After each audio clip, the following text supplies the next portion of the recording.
Ces deux photographies ont été prises dans les années 70. Elles représentent le lac artificiel de Mans, construit à l'époque par le génie militaire de Boaké. Attrait touristique en ces temps-là, ce lac faisait la fierté de la ville de Mans. Ce lac était beau, ce lac était beau. Ah oui, c'était un joyau pour la ville de Mans.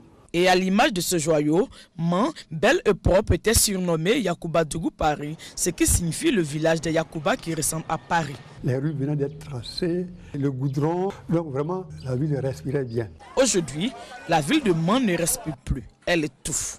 Le lac est remplacé par des mauvaises herbes, des ordures, des eaux usées et des constructions.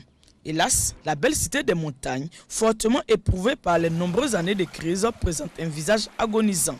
Commençons par l'état de la voirie urbaine. Cette route non bitumée qui part de la préfecture jusqu'à la ville voisine de Kubli est source d'ennui pour tous les usagers en saison sèche comme en saison pluvieuse. Sur cette voie, on dénombre plus d'une quinzaine de services de l'administration publique, des bureaux de collectivités décentralisées, des directions de certains projets nationaux et des bases de corps habillés.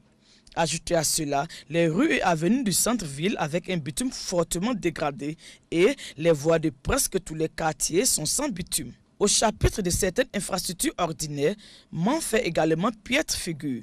Le marché central, parti en fumée en 1997 et 20 ans après, jamais reconstruit.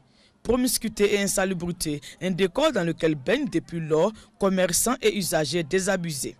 Ils exercent sur les vestiges de l'ancien marché et dans des espaces improvisés, comme ici pour le marché des vivriers qui se tient sur une partie du stade Léon-Robert, baptisé à raison Cacasport.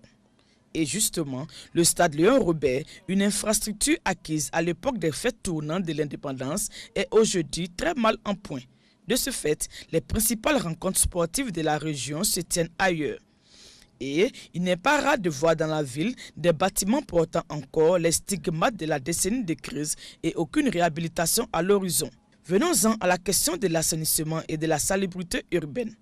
Les inondations dans certains quartiers sont devenues légion du fait des ouvrages d'assainissement devenus obsolètes et du comportement de certains riverains qui transforment les cours d'eau et les caniveaux en dépotoirs à ciel ouvert. La ville croule aussi sous le poids des dépôts sauvages d'ordures.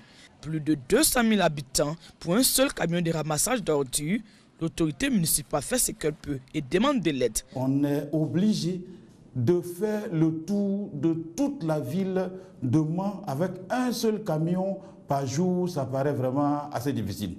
Nous avons besoin d'appui technique. Des appuis techniques, il en faut bien plus.